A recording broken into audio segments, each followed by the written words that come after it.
Nice to meet you. Thanks for coming. And first of all, I would like to promise you that our presentation is spoiler-free, so you can just sit down and relax. And there will be no spoilers, I promise. And in our presentation, we would like to cover some important matters of designing quests for open world game, as well as encouraging new players to the lore, just not to drop it and give it a chance, even if they are new and they don't know the lore. And first part will be covered by Kuba, who will talk about some introduction to designing quests in open world and to designing a structure of the quests. And then I will tell some more about new players in the lore. Thank you. So, to speak about the transition and how we came up with like the quests, how they look right now in Witcher 3, you have to also understand the background where it all came from, and it all came from the moment when we released Witcher 2, basically, and we knew that our next game will be trending towards the open world exploration. We didn't yet know how much open world it will be, because it was really early stages. And one of the tasks that came upon us was to actually try and get an idea of how our quest's gonna work with that. Because after Witcher 2 and Witcher 1, we had pretty decent idea how to do non-linear quests in a limited environment. So like we didn't have jumping. Our environments were pretty much closed off. They had choke points. So if we wanted to do a huge event that happened in like a local area story hub whatsoever, and we didn't really had the sources to do so, we could always come up with some ridiculous ideas like, I don't know, the only way to go to another hub has been flooded or whatsoever. Well, in Witcher 3, in the open world design, this was not under any circumstances allowed for us to use as a tool to actually steer the player in the open world. So the question that first of all happened, like came upon us, it was that how are we gonna do that? So first of all, we started by revising our implementation guidelines that we had for Witcher 2, and also via them we tried to understand what we as designers really wanted from Witcher 3 as an open world game. So first of all, we were trying to figure it out how far each of quest phases will take the player in the world. So for example, how far you have to travel from your quest giver to a spot where you're gonna kill the monster, and after you're gonna kill it, do you just kill it, grab the trophy and go back to the quest giver, or do you have to go somewhere else, do something else with the monster, or you go to the monster's lair and came up with the idea that you ain't gonna kill it with your sword and you need some special concoction, and you can get it by traveling to another city, etc., etc., etc. So we're trying to figure out how much we're gonna stretch those phases in a single like a quest unit. The other thing was how dense with quests should the world be to avoid the empty world feeling, because on one side, you want to have a feeling that there's always something interesting going on behind, like this rock, or in that city, there's going to be definitely something happening. If you see a village, there is not a single empty village. I mean, there are empty villages, but there's not an empty village with NPCs where you go into and no one really wants to talk to you. There's always at least one person who has a quest or a monster hunt, or even an information that could help you with a monster hunt from some other place. So that was the second thing we were trying to figure out. And the third important question was how to avoid crowding the player, because in CD Projekt, I remember at this stage we had a really big issue with games who would give the player like all of it at the same time. So you arrive at the hub and then you turn on the minimap and you see like, holy shit, there's like 500 markers around you and you don't really know what to do. Me personally and a few other quest designers from the department were feeling always crowded with games like that, so we didn't really want that approach to dominate our main storyline and how we're gonna progress the player through the game. So we started thinking about it and talking about it, and we came up with our new Witcher 3 implementation guidelines. So let's start from the basics. We had 3 story hubs, which was Novigrad, Skellige, and No Man's Land. Each of those hubs had to have like their regional story, that original regional story that will tell you something about the lore and the people who live there and the events that happened after Witcher 3 in the region, so you can arrive to a new situation and explore it and get to know those people. Upon arriving in any of those 3 hubs, the player had to do a certain amount of main quests to actually get on with the main story. So you first had to jump around and do certain quests and meet certain people and understand who they are, understand their motivations, and understand their place in the overall structure of main NPCs and how important that those NPCs are to actually progress with the main story of Ciri. This guideline and the next one, that the main quests telling the history of Ciri were really strongly connected with the local hub events and storyline. Those 2 implementation guidelines came from the idea that we want to show the player how awesome the world is and how complicated the world is before he can actually get on with finding Ciri. We didn't, at this stage, we didn't really want the player to go out there and do the Ciri line too quick, because then you would probably have a problem where you wouldn't understand, like, the new players wouldn't understand like 70% of the world. Another small implementation guideline was that this is something from Witcher 1 and 2, that relocation is forbidden. Our NPCs are always in one spot. They can never be in two similar spots at the same time. The only change, I mean not change, what stands for? Exactly. The only exception from that is, of course, sorceress who can do teleports, but not always, because to do a teleport as a sorceress, you have to have certain resources, etc., and etc. But this is something we're really, really focused on while doing our quests. That we constantly would backtrack with other designers. Are you not using this NPC, or are you not using this NPC? If are you using this NPC in like the quest number 1? Can he actually travel through the whole world to be there in quest 3? So this is something we would really put our mind into.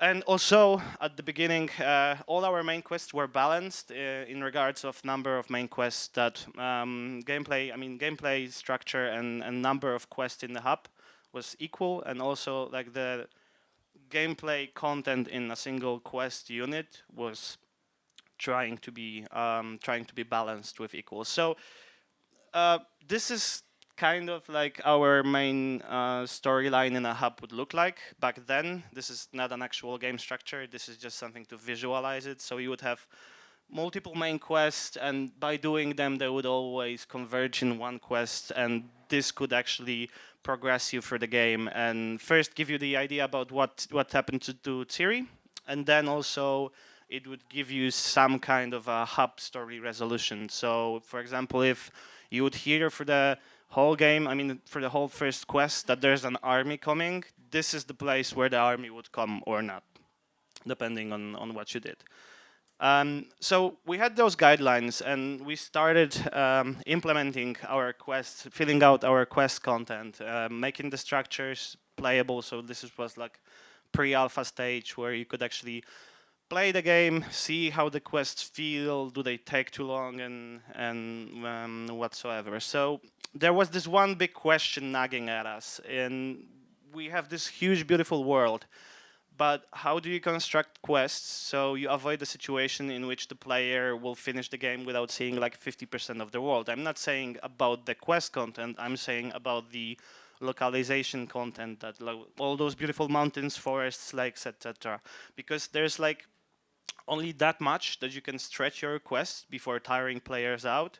So, I mean, yeah, you have fast travel. You always have fast travel, but you don't want the player to be jumping like a jackrabbit from place to place as well, because players do need closure, and it's not a good practice to actually do quests which are taking longer than 2 or 3 hours, because regular playthrough for a player is around 2-3 hours. When he comes back from work, he starts the game. He thinks, okay, I'm gonna progress the game and do something meaningful in it. So I'm starting the main storyline, and he plays around 2 or 3 hours. If you make the quest longer, then you force him to actually either keep on playing and be late to work and not really sleep well and be frustrated, or he has to leave the game alone for the night, then come back to it after 12 hours. He doesn't like remember half of the important stuff that he already heard.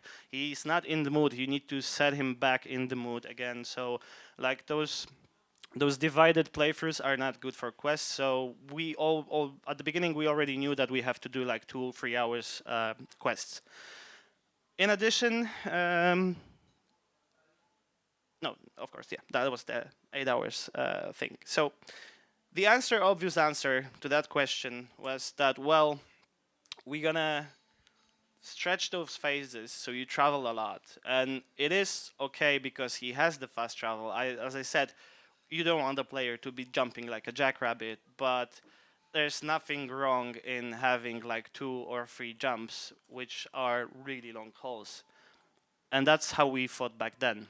And this is how we implemented the quest. So for example, you had a quest which would take you from Oxenford down south, I mean east-south, and then back through the whole Novigrad area, back to the city. And then you would get another quest and it would just scatter you left and right through the whole Novigrad, going all around, right? So we implemented this, and as we kept on trying to fill out our structure, we found some different results from what we wanted. Because we got what we wanted in terms of exploration, because the player was exploring, he was seeing the world. But at the same time, we found out that it was tiring the player out.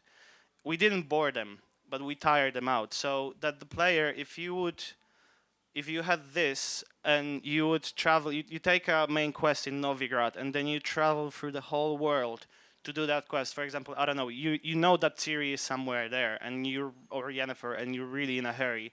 So you travel through the whole world and you're so engaged into it that at the point when you actually arrived in the place where another quest phase was supposed to happen, player was just wanted to do the phase and actually get on with the main quest, because subconsciously he knew that the game will send him across the world in a second. As soon as he does that phase, it's gonna send him there. So there wasn't really that much happening in terms of players interacting with side quests, because they were already too much engaged in the main storyline. They didn't want to get distracted by the side quests they had, because they knew there's a huge travel in front of us. So we decided that this is not exactly what we wanted. It fell off. We got the exploration boosted up, but we didn't want this to be done by the cost of losing potential side quest hooks and getting player interested in the game. So we got back to the basics, and we started by analyzing our problem, and we started also by analyzing our implementation guidelines and how we implement story, etc. So the first thing we found out is that our guidelines and how we constructed the main quests were emphasizing too much on how Ciri was connected to the local politics and the local world, etc., etc. It was always very important for the story that Ciri happened to be somewhere in Novigrad or No Man's Land or whatsoever, and the story would revolve when Geralt would arrive there. The story would revolve around the situation that had a place 3 or 4 days back when Ciri was there, for example, right? So this was wrong. This led to emphasizing too much on local politics led to extensive traveling in order to cover too much ground, because we wanted him to understand also the context, which was a wrong endless loop. So the next thing that occurred to us, that people don't consider local geopolitical situations in making judgments, like in real life, if you're going to help something or not, unless this is an extreme real life situation, like Second World War, you're in Poland and your friend is a Jew, then yeah, of course, you do consider local geopolitical situation. But in normal life, you really don't, and especially if you're a witcher, because we realized that we made a mistake. We treated Geralt as a regular human being who lives in that world or in this area, whereas Geralt is actually a force on its own. When he arrives somewhere, he understands the like local laws and politics and the situation that they have in the hub, but nothing will stop him if Geralt or like player as a Geralt will decide that he wants to break it. He did it numerous times. Like he had been convicted by murdering Henselt in Witcher 2, so he broke out of jail, right? Could tell you what he did in Witcher 3, but we don't want spoilers here. So Geralt is a force on its own, right? So we had wrong assumptions at the beginning. We had to remind ourselves that Geralt is a witcher and he's the white wolf. He always does what he wants. So this approach resulted in a more organic approach. So when we realized this, we also reformed our basic implementation guidelines. So instead of understanding who everyone is in a hub and why he has this motivation and why is he treating Geralt like this or that, we settled only for player to understand who this person is. You don't need to understand his motivations or how he reacts to your certain actions. I mean, you can do that by doing side quests, but this is not forced on the player in the main storyline. We also changed another important guideline, which was the understanding of not. I mean, at the beginning, we wanted the player to understand all the important variables that were in play in certain hubs. So if you're on Skellige, you would have to understand why there's a certain certain like lack of chain of command at the moment when you arrive there, and why they are in this situation with Nilfgaard, and why are they sitting on the island, and why don't they trade with Novigrad people, etc., etc. Instead of that, we dropped all of that. I mean, it's still in the game, but we dropped it as an important from the main storyline, and we moved it to the hub storyline and settled on understanding the context. You're gonna understand in a second. So this is the old quest structure that we had, and instead of that, this is how it used to look after our changes. Yes, and more. Exactly. So you had like the introductory quest, and then this quest would trigger when you arrived in a said hub. And then straight after the introductory quest, you could follow the main storyline to a quest which would actually lead you towards the information about Ciri, and so you could progress the main storyline and don't really give a damn about what's happening in those hubs. Because why this happened is that we realized at some point that we're making an open world game. So if it's an open world game, then open it, damn it. You know, it has to be open. I got into a discussion before we came here on Digital Dragons with one of the developers from other company that why in Prologue, for example, you don't have to do certain amount of side quests before the Prologue actually opens and lets you out to the world. Instead, you can just go there, meet the Nilfgaardian captain, do one quest for him, and he sends you on your way. And that's it, like the world is open for you. And this is exactly the reason why. If this is an open world game, we don't want the player to be blocked or forced or whatever. If you're a player who wants to be everywhere, do every side quest, and meet every person, you can do that. But at the same time, if you want to force the main storyline, do it really quickly, you really want to get to know Ciri or Yen or whoever you want to meet in this game, then you can get on with it. So the results of our reformations, of our guideline reformations, were numerous. So one of those was that we understood that the long holding player through the whole map was wrong. So instead of doing that, we settled on shorter distances in quest phases. It was always like 5 to 7 minutes. 10-minute stops, as I have written here, in certain specific situations. So, for example, I don't know, Roach is gone, you cannot call your horse, or whatever. So we had shorter distances. So instead of having the old approach, we had something like this, where you would do little jumps, and the quest would be scattered as well more severely through the map. There wouldn't be one huge chain that would lead you from point A to B to C to D in whatever non-linear way. It would be just like a place in a hub that you would have to explore to do a certain main quest in a local area. So it wouldn't like take you to the other side of the map.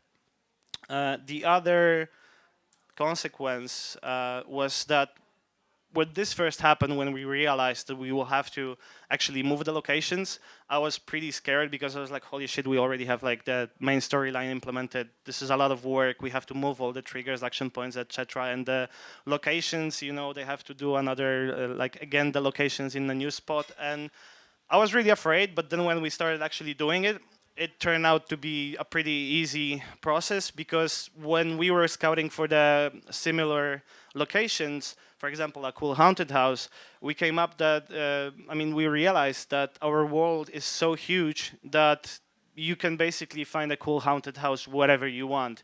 And the crucial part was that this happened on an early stage of production, so not a lot of other departments invested their times in actually doing stuff around the quest. So for example, locations team did the locations and the outsides of the exteriors of the houses, but the interior design wasn't done yet. So if I wanted a cool haunted house, I just had a good-looking exterior, and I would place a note that this will be someday a cool haunted house that they would like refurbish it later on in the production. Right now, it wasn't done, so I could swap it easily.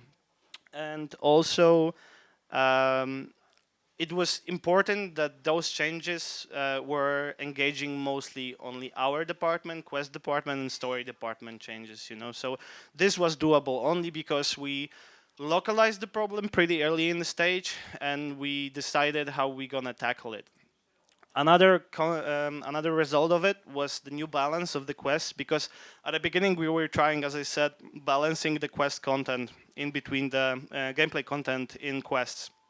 So that if you would start a main quest, it would take you similar amount of time and activities to finish it than all the other quests. And we found out that this is not really a good approach, because people don't want equity, they want just to be entertained. And when you try to force the equal amount of gameplay in every situation, you get an artificial situations when you make like boring long sequences, or you force player to, I don't know, pick 20 apples in the garden or whatsoever, just so it's gonna be equal. It's not really good, and forcing the player is never good. So don't do that. Okay, this is what is said. Yeah, and instead of trashing our implementation when we found out that our implementation guidelines weren't that good at the beginning, instead of trashing it, we decided to actually modify it. And I think that was the best course we could get, because if you trash the implementation, then you have to consider a lot of variables all over again while doing it from the start.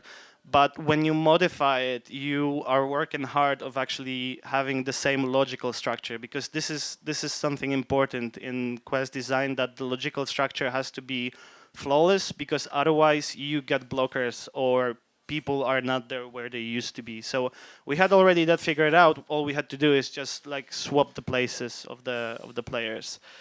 Also, we got the additional value of actually splitting the hub quests and with the main quest, that we got like an extra channel of channeling the lore info into the players. So at the same time, you would have the players who wouldn't be forced to know who Geralt of Rivia is, or Dijkstra is, or why Dudu is a Doppler, or whatsoever. But at the same time, if a player is a fan of Witcher 1 and 2 and the books, it is accessible for him to do it. And as I said, those who are interested in new lore have to find a way interesting and easily accessible. So this is our way to saying, the old school players that okay, the world is really rich and really full with content, but we won't force you to actually get to know it. So if you want, you can find it. But those players who don't really give a damn and just want to play it for combat or whatever or the ending can actually do it. But this is something that Karolina will cover, and I will shut up now and let her take the microphone, because the things that I was telling you about, it's a transformation that took place in the span of first year, basically, and Karolina will tell you in detail about the constant process of 3 years of working with quests. Thank you. Okay, so Kuba just briefed to us how new players in the lore should be treated, and now I will just maybe talk about it more. So before I move to the next slide, of a part that I will talk about the new players in the lore. First of all, let's imagine this AAA RPG game that is new, and we have this opportunity to create our character from the very beginning. So we pick the looks, the race, the voice, and so on, and it's really easy to get into the boots of such character, because this is something that we identify as we actually, and we start to like it, and this is like the blank page for us, so we can create its history from the beginning. But Adventures of Geralt of Rivia were always strongly story-driven games, so it was creating a great challenge how to actually make new players interested in the lore without scaring them off, because they are new here. So let's move to the most common beginner's struggle. First of all, there is this thought that I do not know the lore and I have never read the books of Mr. Sapkowski. It means that now it's not the time to read the books, and I really don't want to do this, but I'm really scared that it will spoil the fun for me, because I don't know some facts, some places, and so on. The second thing is, I would like to play this game without getting familiar with previous ones from the franchise. So I know that there are some previous games to it, and I heard they are really long. So now it's not the time to rush them and just to finally play The Witcher 3, because it's not the point in rushing them. And the third one will be, I am afraid I will not enjoy the story without previous preparations, because simply I heard it's complicated. So it's the same as, it's very similar to the first point, that now it's not the time to read about the lore, but on the other hand, I'm very scared that it will just spoil the fun for me, and I will not have fun playing this game without knowing many informations about it. So now please let me talk about approach we took to encourage new players to play it, and actually not to scare them off. So I will be talking about a few elements of the world, characters, and motivations and quests we created in such way not to spoil the fun. So first of all, let's talk about the main character, Geralt of Rivia. He is introduced at the very beginning of the game, so we actually know what he is capable of, who is he, and what is his aim and his goal in the game. And at the very first beginning, we have this place in prologue that we can play, and we say to the players that, hey, you are not alone as a Witcher, and there is this whole bunch of guys that can help you if you don't know something. They will show you your skills through training, and this is everything you need to know just to go there and explore the open world. And if you don't know something, you can always ask them and they will help you.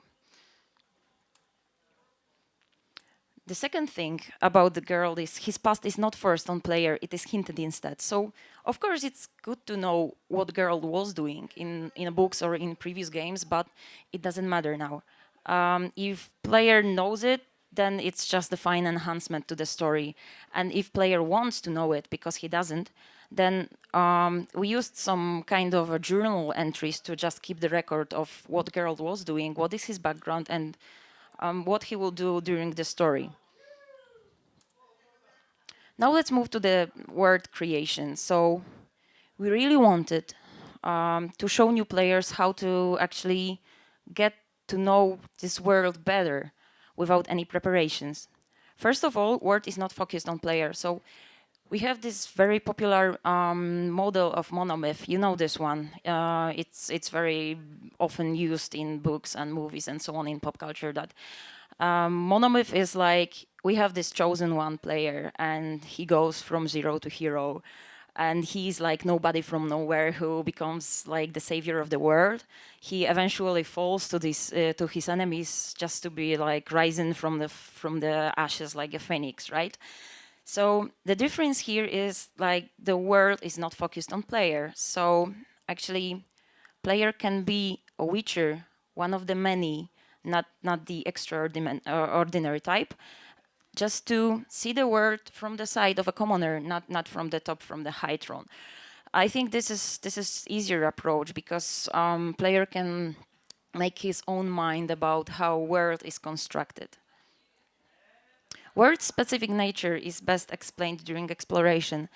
So I will tell something on a case study here.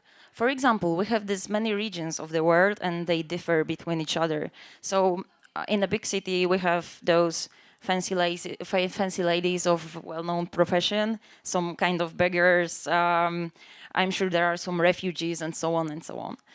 So it shows us how the cities actually look. We can overhear the chats of people. We can see that they pray for eternal fire, and it's a thing in the city. They are afraid of the war.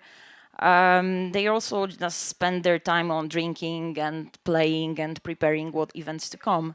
So this is a metropolis that lives all the time, and there's always there are things, sorry, always happening all the time in the city. And on the other hand, we have this region of Skellige. People live here differently. You can spot no beggars. There's like they were just rising in other ways, so they respect the work.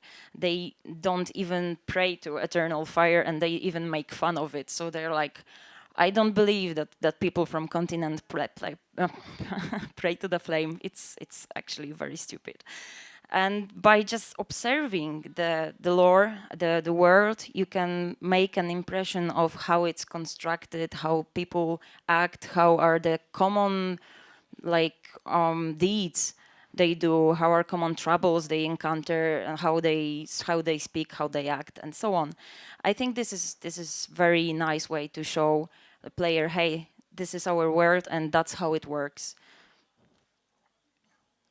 And the third thing on the world is not taking any action does not mean it will remain the same. So as I said before, world is not focused on player. It doesn't wait for player to make certain action. It will change very dynamically.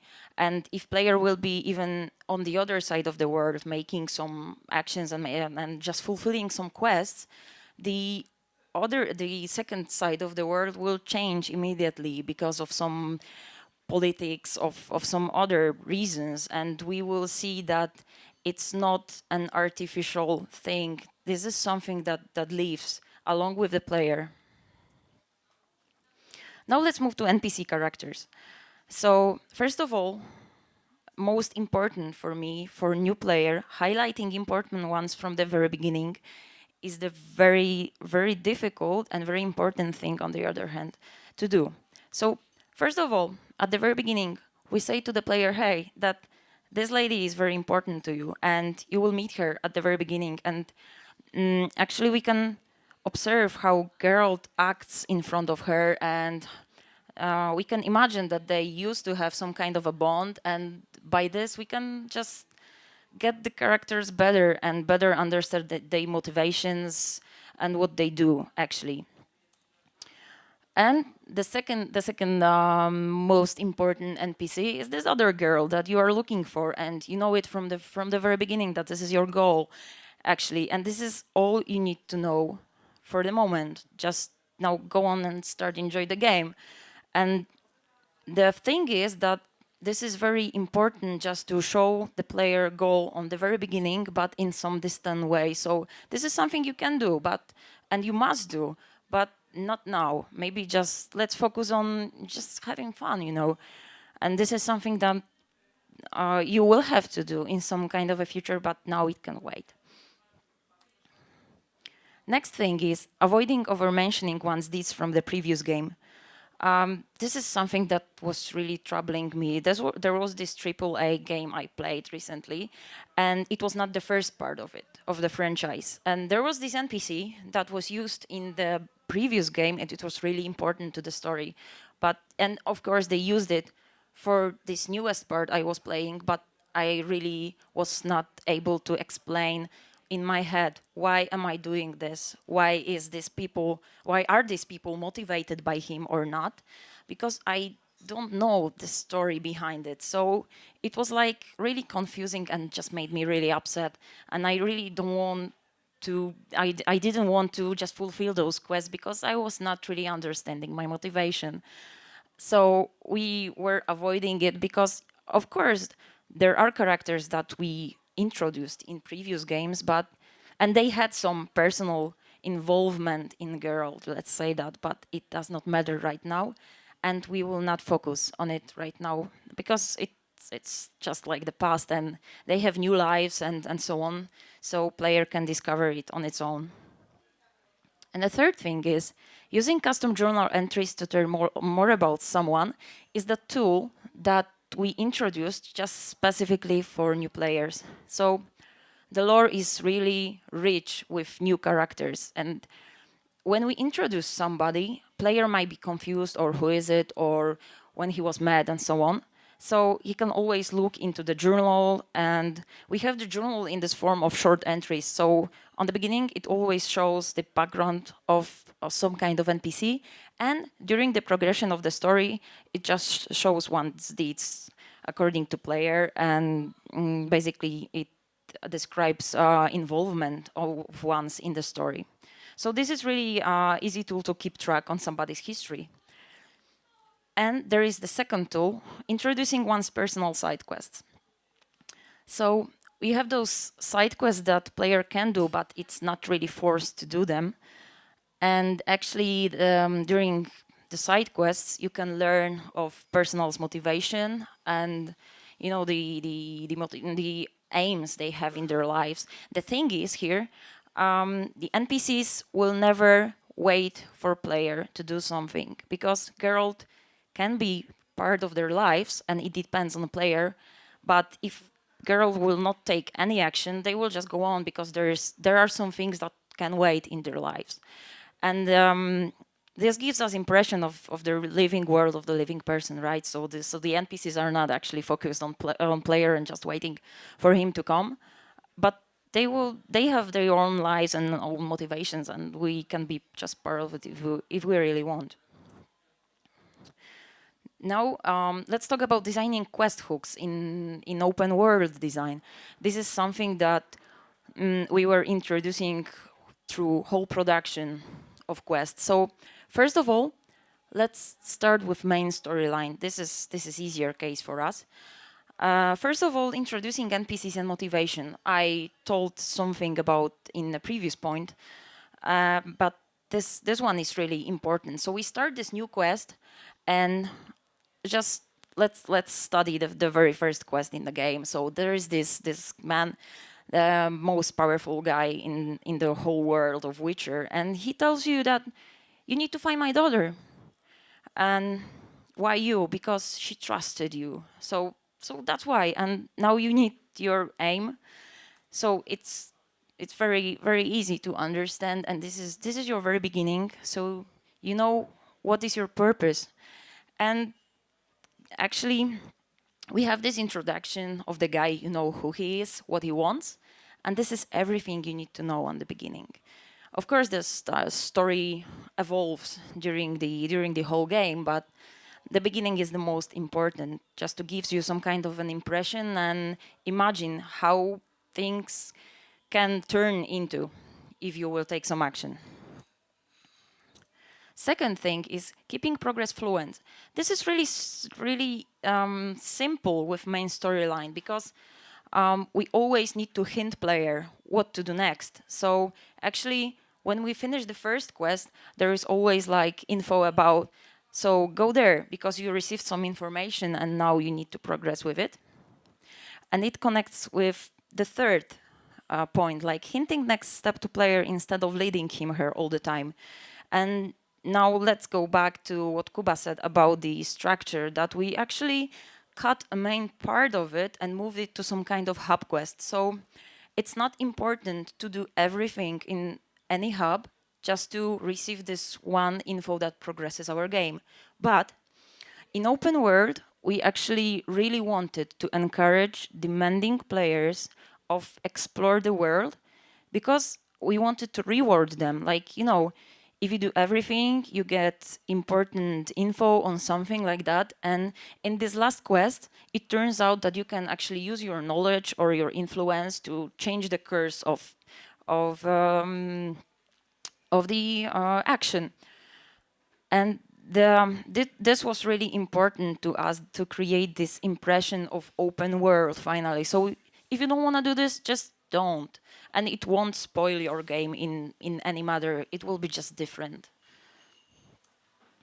And the fourth thing is like never forcing player to do a certain thing.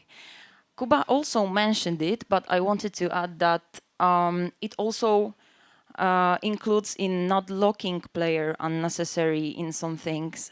Sometimes it's even easier for quest design just to lock player in some location, so you can actually design events more fluently or something like that. But it's never good to lock player for a longer amount of time, especially if he was not prepared for it. So, you know, I'm in this dungeon, locked here, and I'm over encumbered. I just want to leave to the town and sell my stuff, but I cannot. So I will rush through the quest, not caring about what's happening in it, just to be free finally. So locking the player inside and forcing him to do this thing causes some kind of limitation of freedom, boredom, or just causes player to rush through it. And actually this is not something we want to do, because then players just stop to enjoy their game and just they want just to force things on it. Now let me move to side quest and minor quest, because this is something tricky. With the main storyline, player was hinted all the time, as I said, but with the side quest, the part was really challenging. So first of all, we try to create good opportunity to start a quest. And let me show you the case study for this one. So this is the screenshot of from actual game. And there is some minor story here happening. And the case study is important on how to get the player's attention of, hey, there's something going there. So maybe let's just take a look. So first of all, you obtain this fine landmark, and at this moment, I would like to mention that this is mostly not possible to make it alone, like for the quest designer. So actually, we need to, for example, get some help from our level designers to actually create some kind of a landmark that will be interesting, and player will see it in a long distance. So he will probably approach and, hey, there's something going there. So we spot this fine landmark and then move forward. And there are these guys probably arguing about something. So we can hear them and see that they are talking about, and there is some matter going on. Of course, if we approach them, then we will know better, because the quest will probably start and just progress. And this is like the second trick to encourage the player to approach. And the third thing is like, oh yeah, this is something I mentioned actually. So they are talking about the situation that, and it's constructed in such manner that should actually get us interested really quickly. So the scene must be dynamic and just really simple to understand on the first sight. And the third thing is like approach. So this is also important for the landmark, and I know these are the very obvious things that I'm showing to you right now, but yet people keep forgetting about it. This is really easy to hint to player that you should look there, and just to make an opportunity to start it with some kind of dynamic elements of our world.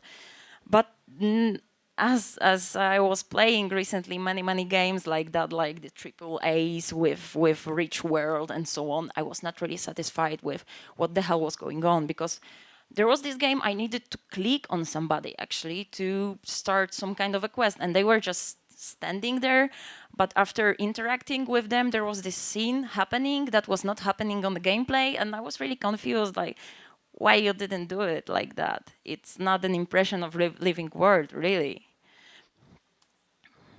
So this is our whole scene, that it's the simplest case how to actually spot something to player.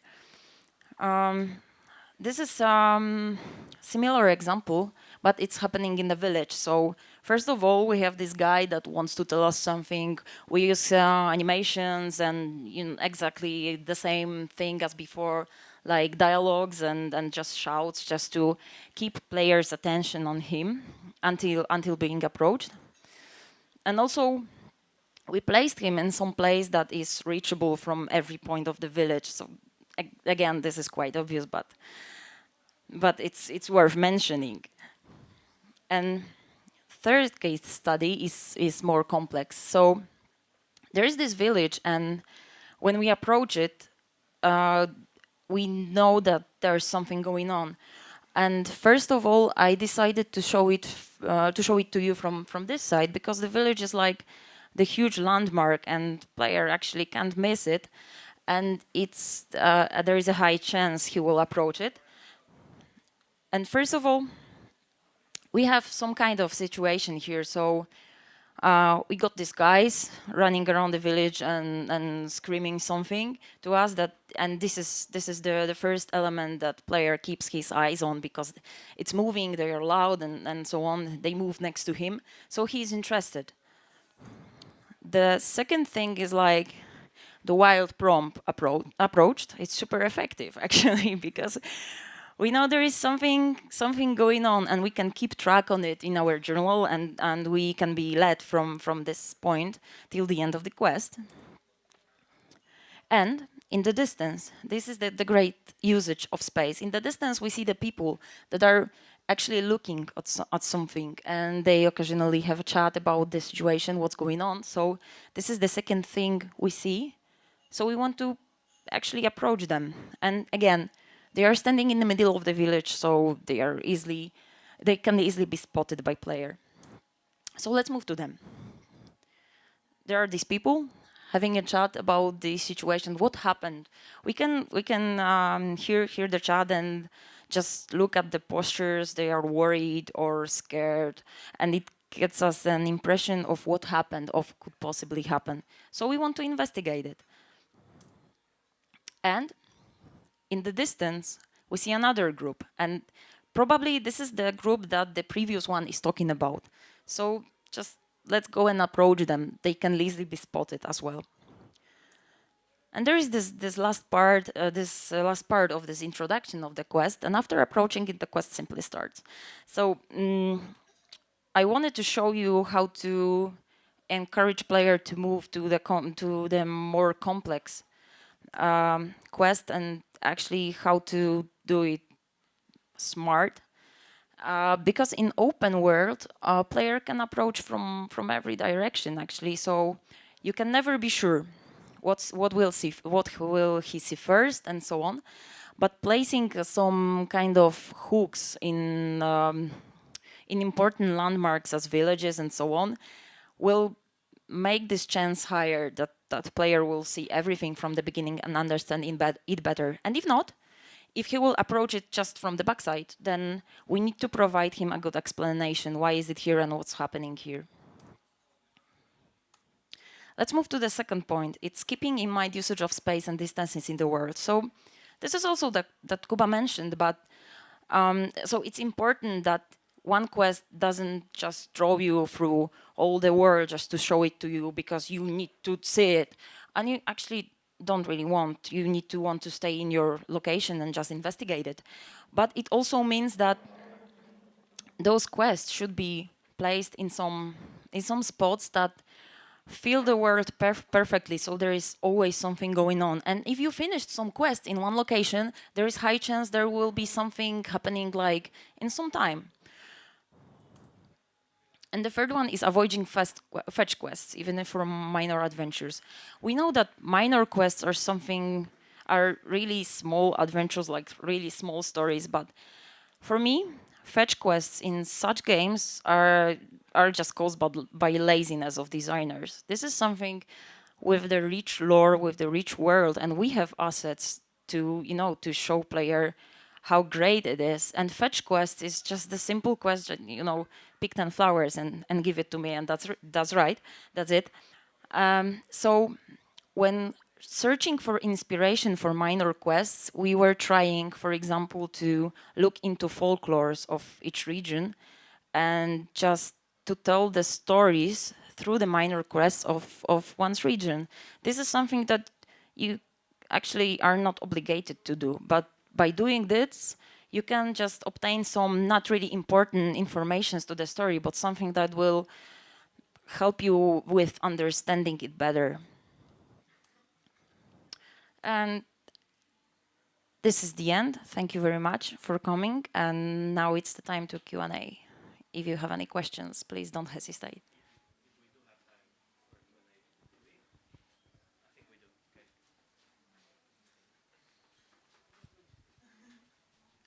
Hi. I'm sort of a quest completionist person. So when playing games, for example, like Skyrim, I very quickly got overwhelmed with the amount of quests in the world. So that was exactly what you were saying.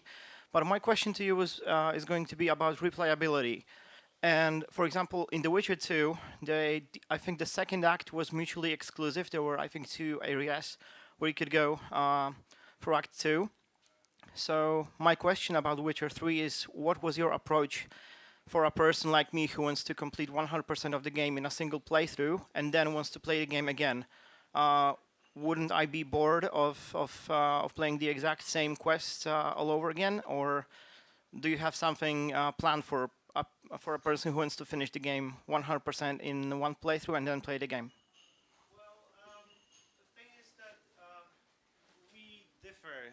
We differ with how we handle non-linearity in Witcher 3 because you have quests that can have a different start and at the same time a different line of development depending on the way you approach it. Because if, for example, you need to approach lockdown, I don't know, Helms somewhere in Skellige, right? It's like a tower with few guards or whatever and a gate. So if you go straight there and you tell them you want to get inside, they're going to be probably upset, go out, try to beat you, beat them up, you get inside, you get the quest done, right? At the same time, if you explore a little bit more the area, you can hear in the village that's right under the helm that there was this dude who got missing a week ago from the tower. And if you explore a lot, you can find him in the cave, still half alive. You can save him. And then when you approach the tower, they're going to let you in. So this is like one of the approaches. The other approach is that you can actually have meaningful moral decisions. If you're going to kill this guy or not. If you're going to do this or not. And this is the second part, how non-linearity is handled.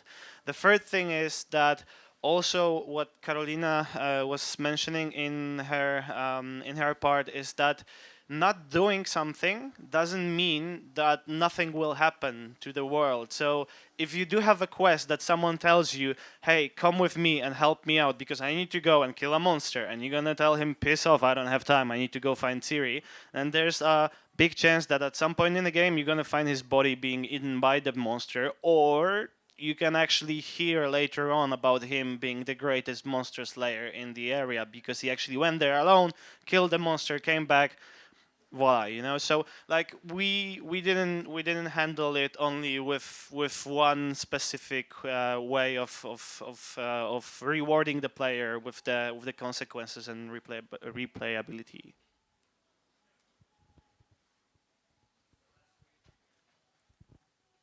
I have a question to Karolina about the fetch quest, because that was very interesting. I think that fetch quests are like the most awful thing you can do in an RPG, right? But what you mentioned, the way you handled that is that the example you gave was lore based, and I'm very interested about mechanic based, because you know, if it's still a quest about, yeah, you get 12 flowers, but because we have a tradition of picking flowers in that village, you know, then it's still a fetch quest, right?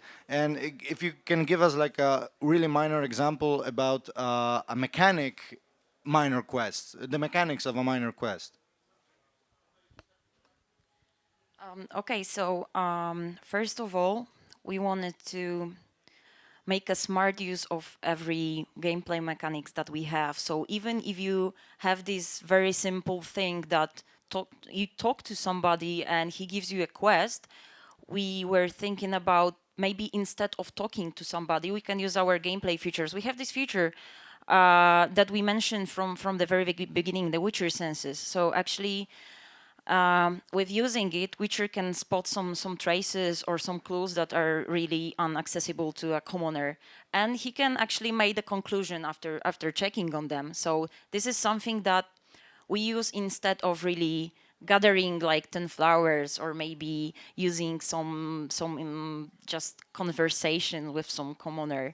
So even if it resembles a fetch quest, we really try to make it like consists of we really try to make it consisting of a variety of gameplay features. So for example, you have some investigations with the Witcher senses, and then you go somewhere, and then you can oh yeah, no spoilers. Sorry. Okay.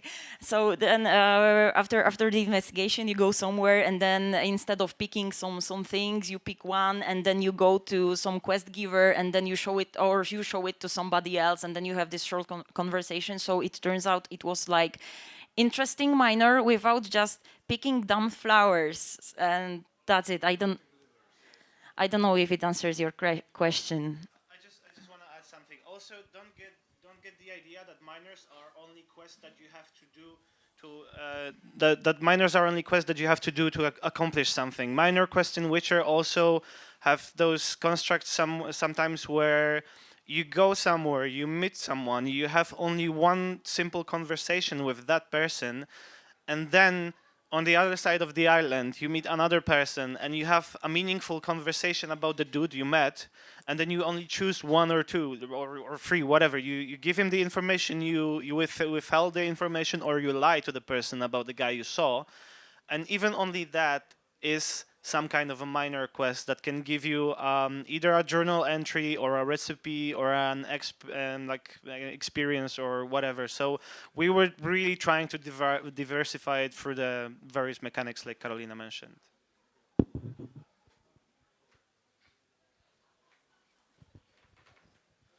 My question is, which approach do you prefer? The first one, giving a player total freedom in unlocking an entire world, or giving a player only first area and allowing him to access another ones by completing a quest, because in some area players do not have permission to enter it, or the monsters are, for example, too strong. Okay, so in Witcher 3, in open world, we try not to limit the player's freedom. Of course, there are places that you cannot approach at the very beginning because they are important to the story, and you should not see it on the beginning. But yeah, they are small. There are some locations like that, but locking them should not look artificial. So There cannot be some invisible barrier or some very strong monster that you cannot beat right now. Locking it should be justified by some kind of maybe quest decisions on or some kind of lore shape in the current state. So, for example, this is just an example. There is this army stationing in one place, and they just don't allow you until you earn some kind of a respect score among them or something like that. This is just an example, but it doesn't look so artificial, not really artificial to us. So we rather prefer to give player fully freedom through a whole world. But if there is some place that we need to really log, we try to make it smart.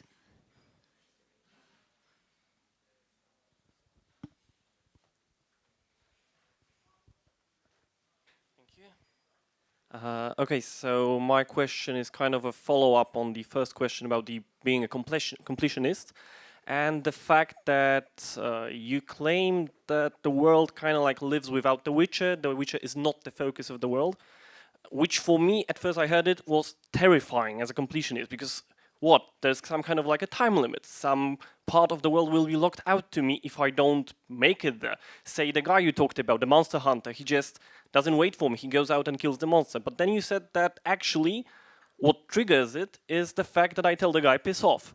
So how is it? Is it always kind of triggered by the decision I make, or is there sort of like overarching, I don't know, factor that locks me out of something? And there will be a follow-up question which I will ask already. How much of the content of the game do I lock myself out of in a single playthrough? Say there are 2 quests, I take option B, I do not see the option A, which is something. How much do I miss? So I will answer the second question first. The thing is that you don't have side quests that are contradictory to each other. So if you do one side quest, if you have one side quest, you will never lock yourself out of the other side quest, right? So you can only lock yourself out from a branch of the same side quest, either kill a guy or not. Second thing is that the world lives apart from the Witcher, of course, but you don't have the time limit. Don't worry about it. You don't have the time limit. The game always warns you that it's, for example, it's, goddamn, no spoilers. It's like, thing is, imagine this, like you're in a world that has a certain state, right? And you're doing all the side quests, etc., etc. And all of a sudden, you progress the main story to a point when they tell you, all right, you're gonna jump on a ship and you're gonna go somewhere, right? The route takes like 3 or 4 months or whatever. This is an example, it's not from the game. But you're gonna jump on a ship, it's gonna take some time to get there. So after you arrive and go back, the world has a different state because you actually traveled, you changed it, right? So, but the game always warns you about it. So listen to the conversations of the NPC. It's not like the important decisions are always done in companion with main NPCs, and those main NPCs always tell you that you should like consider buying new potions or doing this or that, or this will take long, or this will be dangerous. So you are always hinted how to do that, you know, but at the same time you're not rushed. You're not rushed to do stuff because it's like in 5 minutes the world will end, you know. Thank you very much.